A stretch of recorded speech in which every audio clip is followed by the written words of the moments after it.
CGD 2025 document verification में जो आपकी हुई है मिस्टेक्स में डॉक्यूमेंट में किस तरह रिजेक्ट करते हैं, और डोमिसाइल में भी भाई इसी वीडियो में देखो भाई सबसे पहले डोमिसाइल की बात क्लियर करते हैं, उसके बाद जो आपकी अभी डॉक्यूमेंट वेरिफिकेशन हो रही थी, क्या बच्चे कह रहे थे फिर से कितनी बार होती है वेरिफिकेशन, पूरा इस वीडियो में समझाऊंगा। सबसे पहले डोमिसाइल की बात करते हैं।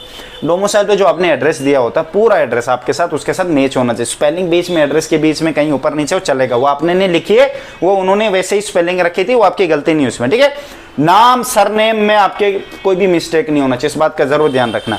जो आपका डिस्ट्रिक्ट है वही डोमिसाइल, हर डॉक्यूमेंट में डिस्ट्रिक्ट मैच होना चाहिए। अभी एक बच्चे का आधार कार्ड पे अलग डिस्ट्रिक्ट था, मैंने आपको पहले भी कहा था, अगर आधार कार्ड नहीं इस बेस पे भर्ती नहीं होती, अगर आधार कार्ड पे कुछ गड़बड़ है वो मत देना वहां पे, आपने वो भी दे दिया, कितने बेअक्ल इंसान हो।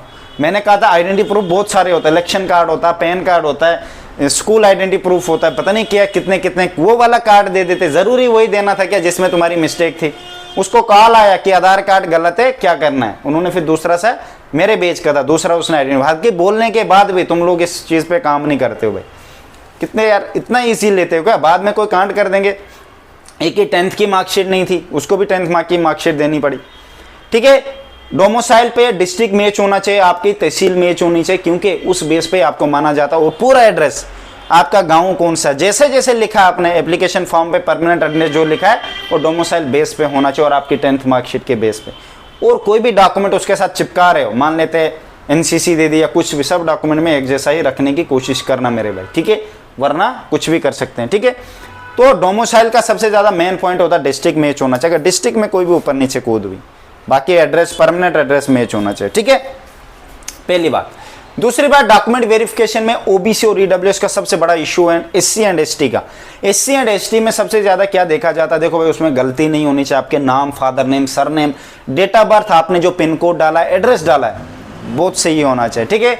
इसमें क्या हो सकता है आपको मैं आगे समझाऊंगा। पहले ईडब्ल्यूएस में क्या था, देखो आपको फाइनेंशियल ईयर और वैलिड ईयर के बारे में बताया था। किसी किसी बच्चे की ईडब्ल्यूएस में सिर्फ फाइनेंशियल ईयर ही लिखा था, वैलिड ईयर नहीं लिखा था, उनको भी कहा गया कि हम आपको यूआर में डाल देंगे, वो नहीं मुझे पता डालेंगे नहीं डालेंगे, बट उनका सही था, एक गलती थी, ऊपर नहीं लिखा था वैलिड ईयर फॉर कौन सा, वो वैलिड ईयर आप तहसीलदार से भी लिखवा के ला सकते थे, कोई बड़ी बात नहीं थी, पर आपने ऐसा नहीं किया, ठीक है। चलो हम चलते हैं अब ईडब्ल्यूएस का फाइनेंशियल ईयर क्या होना चाहिए, जो अभी भर्ती हुई है 2025 की, 2023-2024 फाइनेंशियल ईयर होना चाहिए, वैलिड ईयर 2024-2025 होना चाहिए मेरे भाई, वो ही ईडब्ल्यूएस वैलिड होगा।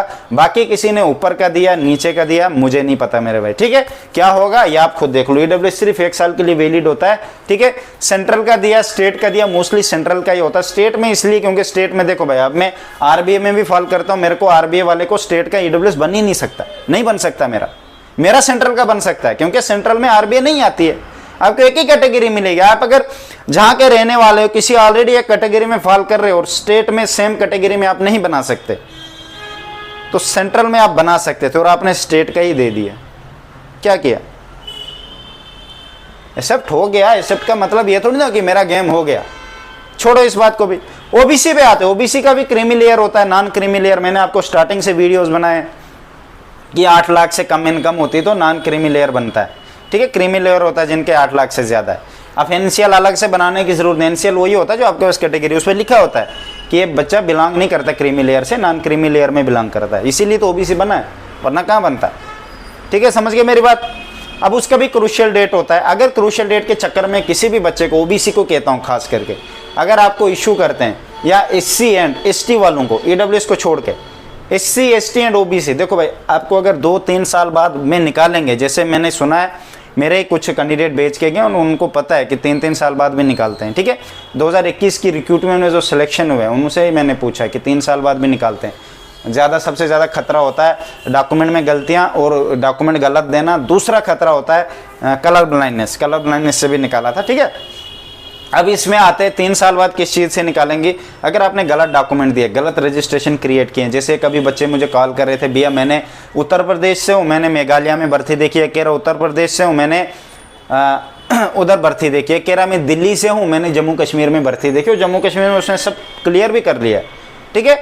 अब उसकी देखो जम्मू कश्मीर की अब ऐसे तो वैकेंसियाँ जा रही है, मेघालय के भी दूसरी स्टेट के आपके घुस रहे हैं जहाँ पे वो गलत डॉक्यूमेंट बना रहे हैं, उधर का ही डोमिसाइल उन्होंने बनाया, सब कुछ उधर का है। डोमिसाइल तब बनता है जब आप वहाँ पे बस रहे हो, बसने का मतलब होता है आपकी ज़मीन है, काफ़ी टाइम से, उसका भी पीछे टाइम होता है, साल कितने साल पहले आप यहाँ पे बस रहे थे, तब जाके अगर रूल उनके रूल नहीं बने, अब मुझे नहीं पता, देखो भाई कैसे कब्जा करते हैं, वो तो बैन हो जाएगा मुझे इतना पता है, 7 साल के लिए बैन, क्योंकि एसएससी ने ओटीआर बेस भर्ती करा रहा। ओटीआर होता है आधार नंबर के बेस पे, किया था ना ओटीआर आपने अपनी वेबसाइट पे एसएससी के, वो आपका ओटीआर ही बैन कर देंगे। ओटीआर क्या होता है? आधार कार्ड नंबर, और आधार कार्ड नंबर एक लाइफ में एक ही बार बनता है, जब वही नहीं आप चढ़ाओगे, फॉर्म ही नहीं फिल होगा, एसएससी बैन कर देगा। 7 साल 3 साल वो डिपेंड करता है एसएससी पे, मुझे नहीं पता, माल प्रैक्टिस वालों को इस बात का जरूर ध्यान रखना मेरे भाई, ठीक है। और आपको ध्यान रखना ओबीसी कितनी बार चेक होता है, जब दूसरी कैटेगरी बार बार होती है, ठीक है भाई। एससी एंड एसटी में देखो भाई क्रूशियल डेट से आपको कभी इशू पड़ता है, कोर्ट केस कर सकते हैं। कोर्ट केस कैसे करना होता है? एप्लीकेशन फॉर्म डालना होता है, वहाँ पे कोर्ट के जो गवर्नमेंट के जज होते हैं उनके सामने कि मैंने कोर्ट में जज के सामने जाना है, ऐसे ऐसे मेरा इशू चल रहा है, तो बस डॉक्यूमेंट सारे पूरे लेने होते हैं। आपकी सिलेक्शन कब हुई, मेडिकल किस डेट हो, मेडिकल के प्रूफ चाहिए, हर एक चीज़ पूरी डॉक्यूमेंट की 2 फाइलें बनानी होती है, एक जज के लिए एक अपने लिए, ठीक है। उस बाहर एक फ्रंट पेज पे लिखा देना होता है कि 7वें पेज पे कौन सा पेज है। जब भी वो पूछेगा आधार कार्ड कौन सा, आपको बोल देना सर 8वें पेज पे। पूछेगा सिलेक्शन का वो स्लिप कहाँ है, रिजेक्शन की स्लिप कहाँ है, इधर है। डॉक्यूमेंट कौन से दिए थे आपने, पहले वाला भी दिखाना, एससी और बाद का भी, चाहे पहले का कभी कभी हो। बोला सर मैं एससी में बहुत टाइम से फॉलो कर ही रहा हूँ, बोला मैंने इन्होंने सी क्रूशियल डेट ये रखी थी, इससे पहले का मांग रहे थे और मैंने दिया भी पहले का, मुझे क्या पता कि ये कितने पहले का पुराना मांग रहे हैं यार, क्या वो तो लिखा नहीं था।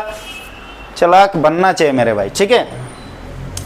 तो हो सकता है मेरे भाई, करने वाले कर सकते हैं, मेरे पास ऐसा इशू आएगा, मेरा तो भाई काम हो जाएगा, मैं तो करूँगा किसी भी सूरत में। आप लोगों को भी बता रहा होगा 3 साल बाद ऐसे कभी इशू आया तो आप ये वाला काम कर सकते हो, पर ध्यान रखना आपके डॉक्यूमेंट भी सही होने चाहिए, नहीं कि बाद में डिस्ट्रिक्ट ही मैच ना हो, फादर नेम ही ना मैच हो, फिर कुछ नहीं कर सकते, ठीक है। तो इस बात का भी जरूर ध्यान रखना। और लास्ट में मैं कहना चाहता डॉक्यूमेंट वेरिफिकेशन, देखो भाई एक बार तो आपकी हो गई है, ये ऊपर से होती है, इसके बाद आप अंदर अच्छे से होगी, अंदर ही उधर ही सिस्टम है, अभी कुछ उन्होंने करना नहीं है। पीडीएफ फाइल चढ़ाएंगे सिस्टम पे कि हाँ हमारी डॉक्यूमेंट वेरिफिकेशन इन बच्चों के साथ, मतलब इन बच्चों ने डॉक्यूमेंट वेरिफिकेशन करवा दिए, उधर ही चढ़ाएंगे सिस्टम पे आपके सब डॉक्यूमेंट्स, और उसके बाद फिर अच्छे से वेरिफिकेशन होगी, इधर होगी एक बार, इधर होगी, फिर जाने से पहले आपकी फिर इधर से डॉक्यूमेंट कौन कौन से लेने हैं, ट्रेनिंग के टाइम फिर से एक बार वेरिफिकेशन हो गया आपके। उसके बाद एट द एंड बहुत खतरनाक वाली वेरिफिकेशन होती सिस्टम पे होती है, जब जहाँ पे फाइनल होता है, जहाँ पे भेजा जाता है क्या है, रजिस्टर्ड है, रजिस्ट्रेशन नंबर सही आपका होना चाहिए, जो रजिस्ट्रेशन नंबर होता है वो आपके जहाँ से आपके रजिस्टर करवाया अपने आप को कि हाँ मैं ईडब्ल्यूएस में फाइल करता हूँ कहीं से भी, वहाँ से रजिस्टर्ड होना चाहिए मेरे भाई, ठीक है।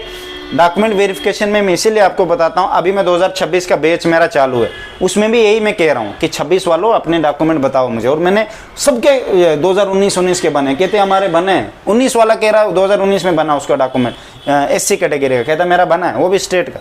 अरे भाई न्यू बना सेंट्रल का, स्टेट वाले कहाँ चलते हैं, रिस्क क्यों डालना है, ठीक है। अब किसी ने दे दिया, अब क्या होगा भाई मुझे नहीं पता क्या होगा, मेरे को नहीं बोलना, मैं तो वही बोल रहा हूँ जो मैंने देखा है और जो मैंने जांचा है, क्योंकि मैं खुद ईडब्ल्यूएस से बिलोंग करता था, मेरी ईडब्ल्यूएस लास्ट में नहीं बनी थी, तो फिर मैं जर्नल में आ गया यूआर में, ठीक है भाई। अगर ईडब्ल्यूएस मेरी बन जाती तो मेरे 21 नंबर थे, 21 नंबर, उसी 6 नंबर बड़े थे, तो मेरी तो सिलेक्शन पकी थी भाई, तब भी मैं जाता नहीं। भाई मान लेते इसमें जर्नल में मेरे 6 नंबर ही ज़्यादा थे, तो कट ऑफ गया था 6.78, 78 की 38, अभी मुझे एग्जैक्ट याद नहीं, 2022 की बात है, 2022 की 23 की बात है शायद।